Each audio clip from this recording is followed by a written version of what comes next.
నమస్కారం NSR news కి స్వాగతం. ముందుగా హెడ్లైన్స్ చూద్దాం. ఉజ్జాయిని మహంకాళి బోనాలకు ఘన ఏర్పాట్లు, అన్ని శాఖలు సమన్వయంతో పనిచేయాలి, అధికారులకు మంత్రి కొండ సురేఖ ఆదేశాలు.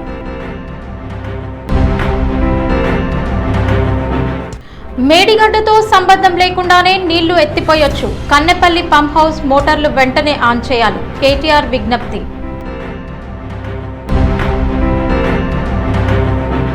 ఫీజు రియంబర్స్మెంట్ పై ప్రభుత్వ వైఖరికి నిరసనగా జూలై 14న రాష్ట్ర వ్యాప్తంగా కళాశాలల బంద్కి ఏబీవీపీ పిలుపు.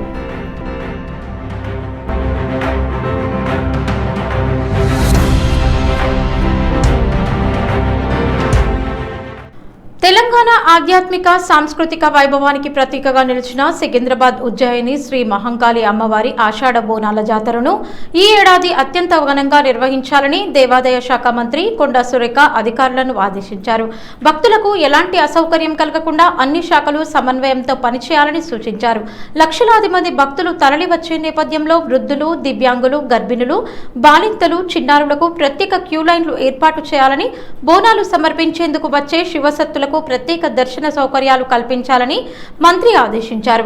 జూలై 19న ఘటం ఎదుర్కోలు, ఆగస్టు 2న బోనాల ఉత్సవాలు, ఆగస్టు 3న రంగం గజారోహణ మహోత్సవాలను వైభవంగా నిర్వహించాలని పేర్కొన్నారు. ఆలయ పరిసరాల్లో తాగునీరు, పారిశుద్ధ్యం, నిరంతర విద్యుత్, సీసీ కెమెరాలు, పటిష్ట పోలీస్ బందోబస్తు, అగ్నిమాపక ఏర్పాట్లు పూర్తి చేయాలని అధికారులకు సూచించారు. సీఎం రేవంత్ రెడ్డి బోనాల నిర్వహణకు 20 కోట్లు కేటాయించడం అభినందనీయమని పేర్కొన్న మంత్రి, ప్రభుత్వం భక్తులకు సురక్షితమైన, సౌకర్యవంతమైన దర్శనం కల్పించేందుకు అన్ని చర్యలు తీసుకుంటోందని తెలిపారు. కన్నెపల్లి పంప్ హౌస్ మోటార్లను వెంటనే ప్రారంభించి గోదావరి జలాలను ఎత్తిపోసే ప్రక్రియ చేపట్టాలని బీఆర్ఎస్ వర్కింగ్ ప్రెసిడెంట్ కేటీఆర్ ప్రభుత్వాన్ని కోరారు. ఈ మేరకు రిటైర్డ్ ఇంజనీర్లు ప్రభుత్వానికి లేఖ రాసి పలు సాంకేతిక సూచనలు చేసినట్లు ఆయన తెలిపారు. మేడిగడ్డ బ్యారేజ్ గేట్లు మూసివేయకుండానే, మేడిగడ్డతో ప్రత్యక్ష సంబంధం లేకుండానే కన్నెపల్లి పంప్ హౌస్ నుంచి నీటిని ఎత్తిపోసే అవకాశం ఉందని రిటైర్డ్ ఇంజనీర్లు తమ లేఖలో పేర్కొన్నారని కేటీఆర్ వెల్లడించారు. ప్రస్తుతం అందుబాటులో ఉన్న పరిస్థితులను వినియోగించుకుంటే గోదావరి జలాలను సమర్థవంతంగా తరలించవచ్చని వారు సూచించినట్లు చెప్పారు. రోజుకు సుమారు 2 టీఎంసీల చొప్పున 100 రోజుల పాటు నీటిని లిఫ్ట్ చేస్తే గోదావరి బేసిన్ పరిధిలోని ప్రధాన రిజర్వాయర్లు నిండే అవకాశం ఉందని నిపుణులు అభిప్రాయపడినట్లు కేటీఆర్ తెలిపారు. ఈ సూచనలను ప్రభుత్వం సానుకూలంగా పరిశీలించి రైతుల ప్రయోజనాలను దృష్టిలో ఉంచుకుని తక్షణమే కన్నెపల్లి పంప్ హౌస్ మోటార్లను ప్రారంభించాలని ఆయన డిమాండ్ చేశారు. నీటి లభ్యత ఉన్న సమయంలో ప్రతి చుక్క నీటిని సద్వినియోగం చేసుకోవడం ప్రభుత్వ బాధ్యత అని పేర్కొన్న కేటీఆర్ ఆలస్యం చేయకుండా తక్షణ చర్యలు తీసుకోవాలని ప్రభుత్వాన్ని కోరారు. రైతులకు ఎట్లా మేలు చేయవచ్చు అంటూ తెలంగాణ విశ్రాంత ఇంజనీర్ల సంఘం వారంతా కూడా చాలా వివరంగా రాష్ట్రంలో వర్షాలు ఏంటి, జలాశయాల పరిస్థితి ఏంటి, ప్రభుత్వం ఎట్లా ఇప్పుడున్న ఈ పరిస్థితిని ఎట్లా అధిగమించవచ్చు అంటూ పాపం వాళ్ళు చాలా ఫికర్తోని, చాలా బాధతోని, చాలా ఆర్తితోని వాళ్ళు డీటెయిల్డ్గా లెటర్ రాసి అందులో స్పష్టంగా 2 విషయాలు చెప్పారు. నేను మిగతా అన్ని విషయాల లోపలికి నేను పోను, కేవలం వారు చెప్పిన ఒక 2 ముఖ్యమైన విషయాలు మాత్రం నేను చెప్తాను. అందులో నెంబర్ 1 విషయం వారు చెప్పింది ఏంటి అంటే, మేడిగడ్డ బ్యారేజ్కి అట్లాగే కన్నెపల్లి పంప్ హౌస్కి మధ్యన దాదాపు 14 కిలోమీటర్ల పైచిలకు గ్యాప్ ఉన్నది.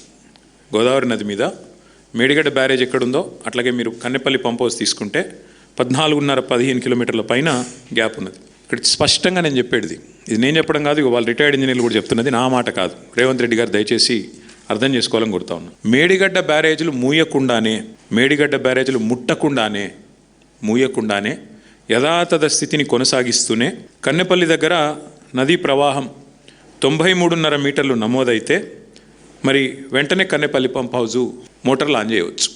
ఇది నేను చెప్తలేను, తెలంగాణ రిటైర్డ్ ఇంజనీర్స్ అసోసియేషన్ వాళ్ళు డీటెయిల్డ్గా అధ్యయనం చేసి వారు చెప్తున్న మాట. ఈ గోదావరి బేసిన్ అంతా సస్యశ్యామలం చేసే అవకాశం ఇవాళ ఈ రాష్ట్ర ప్రభుత్వానికి ఉంది అంటూ నేను, మా మధుసూనాచారి గారో, మా ప్రశాంత్ రెడ్డి గారో, మా రాజయ్య గారో, మా రమణారెడ్డి గారో చెప్పట్లేదు, చెబుతున్నది తెలంగాణ రిటైర్డ్ ఇంజనీర్ల సంఘం. దశాబ్దాలు తెలంగాణ కోసం పరితపించిన వాళ్ళు, దశాబ్దాలు ఈ ఇరిగేషన్ రంగంలో అనుభవం ఉన్నవాళ్ళు, వాళ్ళు చెప్తున్న మాట స్పష్టంగా, మీరు నీళ్లు లిఫ్ట్ చేయవచ్చు మేడిగడ్డ ముట్టకుండానని చెప్పి స్పష్టంగా చెప్తా. ఫీజు రియంబర్స్మెంట్ స్కాలర్షిప్ల అంశంపై రాష్ట్ర ప్రభుత్వ వైఖరిని నిరసిస్తూ జూలై 14న రాష్ట్ర వ్యాప్తంగా జూనియర్ కళాశాలల నుంచి యూనివర్సిటీ స్థాయి వరకు అన్ని విద్యా సంస్థల బంద్కి అఖిల భారతీయ విద్యార్థి పరిషత్ పిలుపునిచ్చింది. ఈ విషయాన్ని ఏబీవీపీ రాష్ట్ర కార్యదర్శి మాచెర్ల రాంబాబు వెల్లడించారు.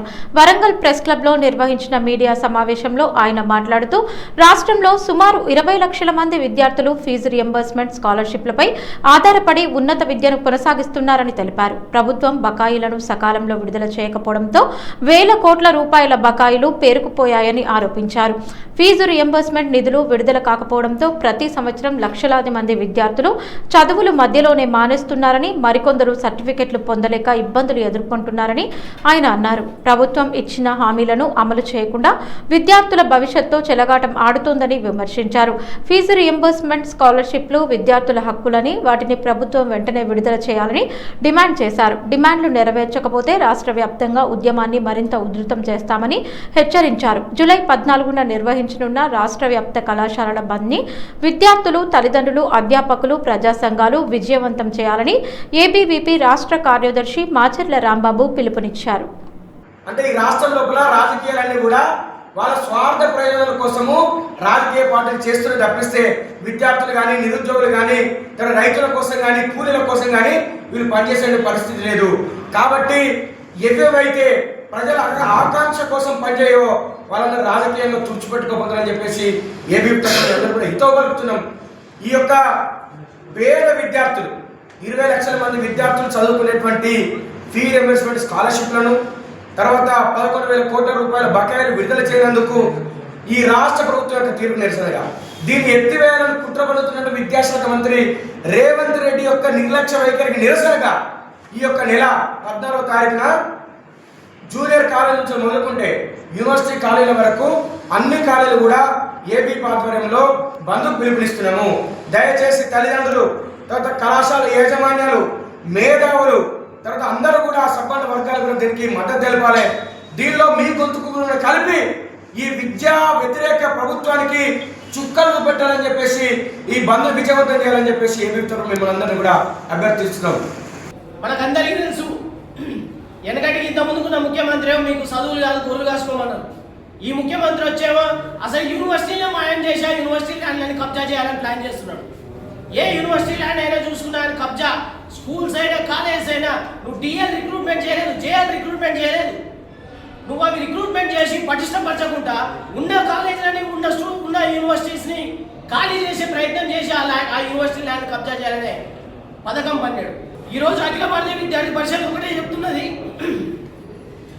రాష్ట్రంలో ఉన్న విద్యార్థులందరినీ ఏకం చేసి ఈ ఫీజు రియంబర్స్మెంట్ స్కాలర్షిప్లు విడుదల అయ్యేంత వరకు కూడా విద్యార్థి పరిషత్ నిరంతరంగా కొట్లాడుతూనే ఉంటుందని చెప్పేసి కూడా అఖిల భారతీయ విద్యార్థి పరిషత్ తెలియజేస్తూ ఈ జూలై 14న రాష్ట్ర వ్యాప్త బంద్కి పిలుపునివ్వడం జరిగినది. విద్యార్థులు, తల్లిదండ్రులు అందరూ ఈ బంద్లో పాల్గొని స్వచ్ఛందంగా బంద్ను విజయవంతం చేయాలని చెప్పేసి కూడా పిలుపునిస్తున్నాం. అబద్ధాలు, దుష్ప్రచారాలతో ప్రజలను తప్పుదోవ పట్టించే రాజకీయాలకు తెలంగాణ ప్రజలు ఇక అవకాశం ఇవ్వరని ఉప ముఖ్యమంత్రి బట్టి విక్రమార్క అన్నారు. ముఖ్యమంత్రి రేవంత్ రెడ్డి నాయకత్వంలో కాంగ్రెస్ ప్రభుత్వం ప్రజా సంక్షేమం, రైతు సంక్షేమం, మహిళా సాధికారత, అభివృద్ధిని ప్రధాన లక్ష్యంగా పెట్టుకుని పనిచేస్తోందని ఆయన పేర్కొన్నారు.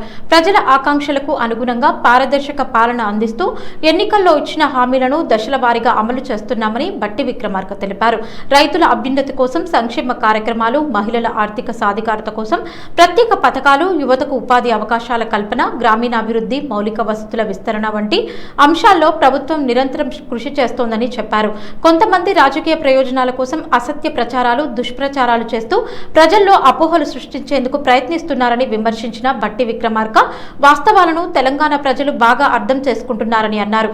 ప్రజల మద్దతుతోనే కాంగ్రెస్ ప్రభుత్వం ముందుకు సాగుతోందని, ప్రజల విశ్వాసమే తమ ప్రభుత్వానికి అతిపెద్ద బలమని స్పష్టం చేశారు. ప్రజా సంక్షేమమే కాంగ్రెస్ ప్రభుత్వ రాజకీయాల పరమావధి అని పేర్కొన్న బట్టి విక్రమార్క సామాజిక న్యాయం, సమగ్ర అభివృద్ధి, సంక్షేమ పాలనతో ఇందిరమ్మ రాజ్యం నిర్మాణమే తమ ప్రభుత్వ లక్ష్యమని తెలిపారు.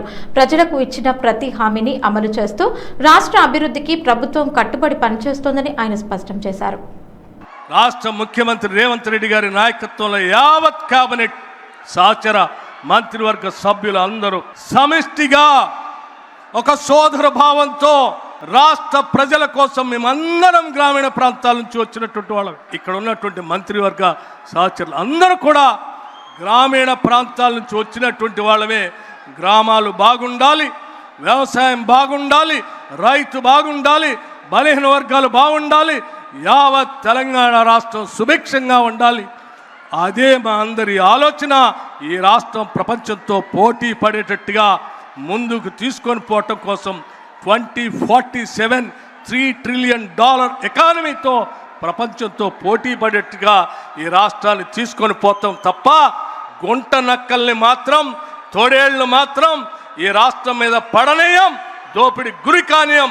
మేమందరం మీ ఆస్తుల్ని, మీ వ్యవస్థల్ని, మీ కుటుంబాల్ని మీకు రక్షణగా నిలబడతామని చెప్పి సవినయంగా మనవి చేస్తూ జవహర్ నగర్ డంపింగ్ యార్డ్కి వ్యతిరేకంగా ఆందోళన చేపట్టిన బీజేపీ నాయకులను పోలీసులు అరెస్టు చేసి షామీర్పేట్ పోలీస్ స్టేషన్కి తరలించారు. అరెస్టు చేసిన నాయకులకు మద్దతుగా మల్కాజ్గిరి ఎంపీ ఈటెల రాజేందర్ పోలీస్ స్టేషన్కి చేరుకుని సంఘీభావం తెలిపారు. ఈ సందర్భంగా మాట్లాడిన ఈటెల రాజేందర్ జవహర్ నగర్ డంపింగ్ యార్డ్ కారణంగా పరిసర ప్రాంతాల ప్రజలు ఎన్నో ఏళ్లుగా తీవ్ర ఇబ్బందులు ఎదుర్కొంటున్నారని ఆవేదన వ్యక్తం చేశారు. కాలుష్యం, దుర్వాసన, ఆరోగ్య సమస్యలతో స్థానిక ప్రజలు నిత్యం ఇబ్బందులు పడుతున్నప్పటికీ ప్రభుత్వం సమస్యను శాశ్వతంగా పరిష్కరించడంలో విఫలమైందని విమర్శించారు.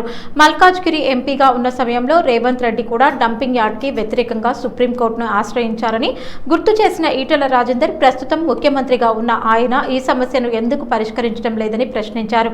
అప్పట్లో ప్రజల తరపున పోరాటం చేసిన నాయకత్వం అధికారంలోకి వచ్చిన తర్వాత అదే సమస్యపై మౌనం పాటించడం సరైంది కాదన్నారు. జవహర్ నగర్ డంపింగ్ యార్డ్ సమస్యకు శాశ్వత పరిష్కారం చూపాలని, స్థానిక ప్రజల ఆరోగ్యాన్ని దృష్టిలో పెట్టుకుని ప్రభుత్వం వెంటనే చర్యలు తీసుకోవాలని ఈటెల రాజేందర్ డిమాండ్ చేశారు. 30 కిలోమీటర్ల పరిధిలో బాలాజీ నగరు, జవహర్ నగరు, అదేవిధంగా దమ్మాయిగూడ, కీసర, నాగారం, తర్వాత మనకు గడికేశ్వర్ లాంటి ప్రాంతాలు 30 కిలోమీటర్ల పరిధిలో నీళ్ళన్నీ కూడా పొల్యూట్ అయిపోతున్నాయి. దీనికి ఒక శాశ్వత పరిష్కారం చెప్తా అని చెప్పినటువంటి ముఖ్యమంత్రి గారు ఇప్పటివరకు శాశ్వత పరిష్కారం దొరకకపోగా ఇవాళ 2 నెలల తర్వాత ఇచ్చిన హామీలు అమలు చేయమని చెప్పి ముఖ్యమంత్రి గారికి విన్నవిస్తూ ఇవాళ ధర్నా చేస్తున్నటువంటి అఖిలపక్ష నాయకులు, దాన్ని లీడ్ చేస్తున్న జేఏసీ నాయకులు ఎవరైతున్నారో వందల సంఖ్యలో ఉదయం 3 గంటల నుంచి 4 గంటల నుంచి దొంగల్లాగా నాయకులందరినీ తీసుకొచ్చి కీసర పోలీస్ స్టేషన్లో, గడికేసర పోలీస్ స్టేషన్లో, ఇవాళ షామీర్పేట పోలీస్ స్టేషన్లో, బొల్లారం పోలీస్ స్టేషన్లో, అదేవిధంగా సికింద్రాబాద్ పక్కనటువంటి తుకారాం గేట్ పోలీస్ స్టేషన్లో ఇట్లా వందల సంఖ్యలో ఇట్లా అరెస్ట్ చేసింది. ఏ కాంట్రాక్టర్ల మెప్పు పొందడానికి, ఏ డబ్బుల కోసం నువ్వు చేస్తున్నావు, ఇలా పేద జీవితాలతో చెలగడమనే ప్రయత్నం చేస్తున్నావు. తక్షణమే ఇవాళ నువ్వు అరెస్ట్ చేస్తుండొచ్చు. ఇలా 100 మంది అరెస్ట్ చేస్తావు, రేపు 1000 మందిని అరెస్ట్ చేస్తాం. అరెస్టులతో ఉద్యమాన్ని ఆపాలనుకునేవాడు వెరిబాగుల ఆలోచన తప్ప ఇది మంచి ఆలోచన కాదు. కాబట్టి అరెస్ట్ చేసిన అందరినీ కూడా విడుదల చేయాలని డిమాండ్ చేస్తున్నాను. దీనికి మూలమైనటువంటి డంప్ యార్డ్ ఇప్పుడు నేను చెప్పినట్టుగా ఇన్ని మున్సిపాలిటీలు ఏవైతే ఇంత జిహెచ్ఎంసీ పని అయితే ఇలా పొల్యూట్ అవుతుందో తక్షణమే దాన్ని దురస్తి చేయాలని చెప్పి zero pollution Balaji Nagar, Jawahar Nagar zero pollution, zero చెత్త ఉండేటువంటి పంటగా తీర్చిదిద్దాలని చెప్పి నేను డిమాండ్ చేస్తున్నాను. కాంగ్రెస్ ప్రభుత్వానికి కౌంట్ డౌన్ ప్రారంభమైందని బీఆర్ఎస్ ఎమ్మెల్సీ కల్వకుంట్ల కవిత విమర్శించారు. కార్మికుల సమస్యలను తెలుసుకునేందుకు సత్తుపల్లిలో పర్యటించేందుకు వెళ్లిన సందర్భంగా ఆమె కాంగ్రెస్ ప్రభుత్వంతో పాటు కార్మిక సంఘాలపై తీవ్ర వ్యాఖ్యలు చేశారు. ఈ సందర్భంగా మాట్లాడిన కల్వకుంట్ల కవిత కార్మికుల వద్దకు వెళ్లి వారి సమస్యలు తెలుసుకోవడానికి ప్రయత్నిస్తుంటే తమను ఎందుకు అడ్డుకుంటున్నారని ప్రభుత్వాన్ని ప్రశ్నించారు. ప్రజాస్వామ్యంలో ప్రతిపక్షాలకు ప్రజల మధ్యకు వెళ్లే హక్కు ఉందని, ఆ హక్కును ప్రభుత్వం కాలరాయడం సరికాదన్నారు. ఏఐటీయూసీ, ఐఎన్టీయూసీ వంటి కార్మిక సంఘాలు ప్రభుత్వానికి లొంగిపోయాయని ఆరోపించిన కవిత కార్మికుల హక్కులను కాపాడాల్సిన సంఘాలే ఇప్పుడు వారి ప్రయోజనాలను విస్మరిస్తున్నాయని విమర్శించారు. కార్మికుల సమస్యలపై పోరాడాల్సిన సంస్థలు ప్రభుత్వానికి అనుకూలంగా వ్యవహరిస్తున్నాయని ఆమె ఆరోపించారు. నేను ప్రభుత్వాన్ని హెచ్చరిక చేస్తా ఉన్నా, ఇక్కడ మీరు మమ్మల్ని ఆపి మీ కౌంట్ డౌన్ మీరే ప్రారంభించుకున్నారు. అది ఏఐటీసీ కౌంట్ డౌన్ స్టార్ట్ అయింది, ఐఎన్టీసీ కౌంట్ డౌన్ స్టార్ట్ అయింది. అన్నిటికన్నా ఎక్కువ కాంగ్రెస్ ప్రభుత్వం కౌంట్ డౌన్ కూడా స్టార్ట్ అయింది.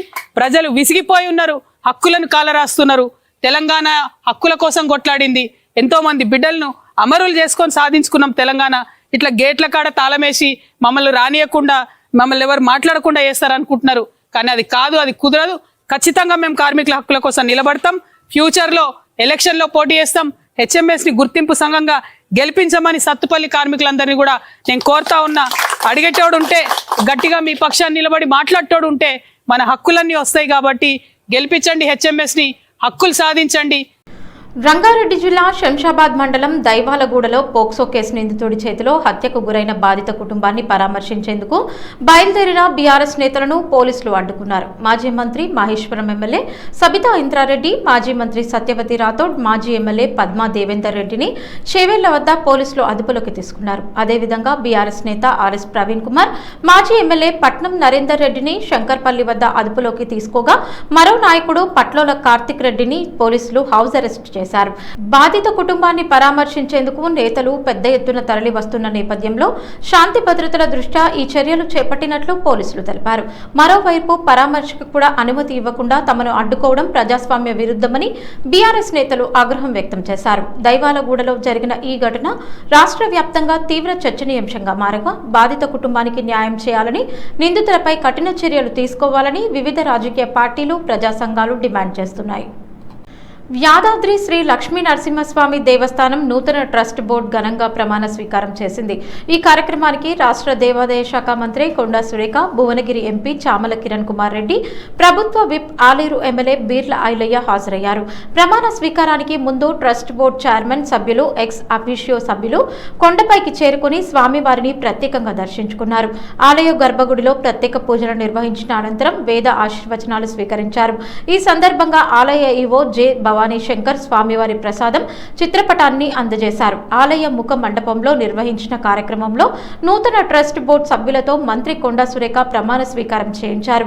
ట్రస్ట్ బోర్డు తొలి సమావేశాన్ని కూడా నిర్వహించి ఆలయ అభివృద్ధి, భక్తులకు మెరుగైన సేవలు అందించే అంశాలపై చర్చించారు. ట్రస్ట్ బోర్డు చైర్మన్ గా ఎం సత్యనారాయణ రెడ్డి బాధ్యతలు స్వీకరించగా సభ్యులుగా వినోద్, వెంకటస్వామి, కొనిదల సురేఖ, చిలప్పగారి విజయరాజం, పోచబోయిన ఈశ్వరమ్మ యాదవ్, గుండు మల్లయ్య, స్వాతి, కంటమణి, ఎం రాఘవేందర్రావు, డాక్టర్ లక్ష్మీ నారాయణ నాయక్ ప్రమాణ స్వీకారం చేశారు. ఎక్స్ అఫీషియో సభ్యులుగా దేవాదాయ శాఖ కమిషనర్ హనుమంతరావు, జిల్లా collector Anurag Jayanti, Yadagirigutta temple development authority vice chairman Kishan Rao, ఆలయ ఈవో భవానీ శంకర్, స్థానాచార్య కొడకండ్ల వెంకటాచార్యులు కార్యక్రమంలో పాల్గొన్నారు.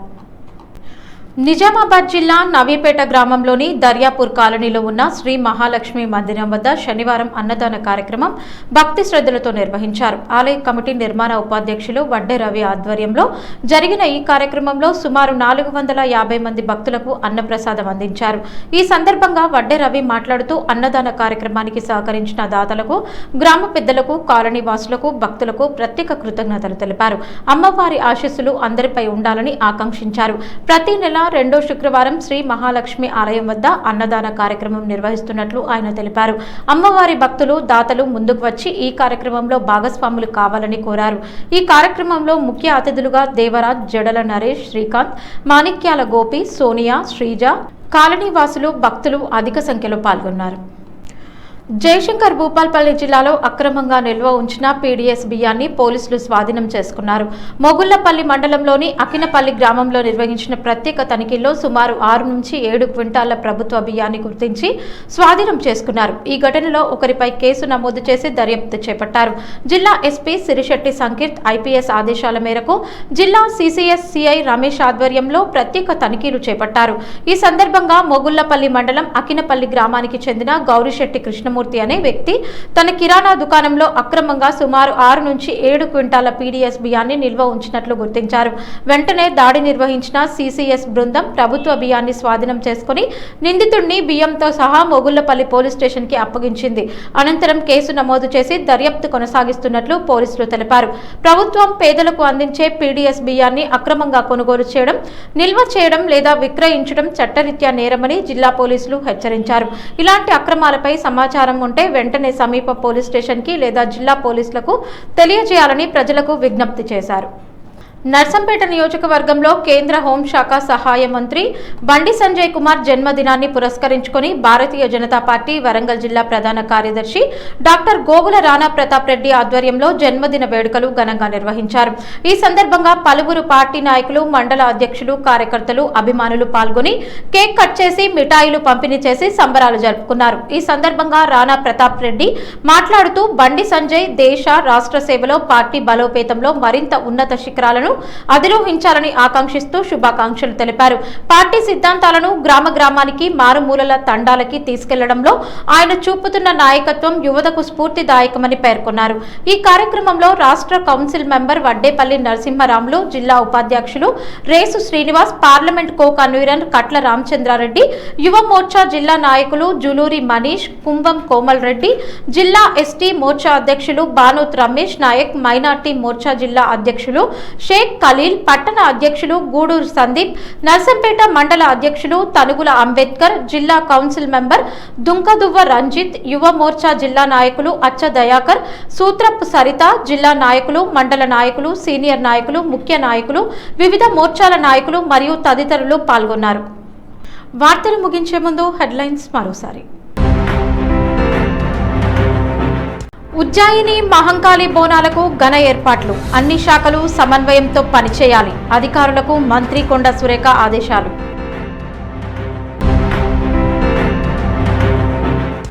మేడిగడ్డతో సంబంధం లేకుండానే నీళ్లు ఎత్తిపోయొచ్చు, కన్నెపల్లి పంప్ హౌస్ మోటార్లు వెంటనే ఆన్ చేయాలి, కేటీఆర్ విజ్ఞప్తి.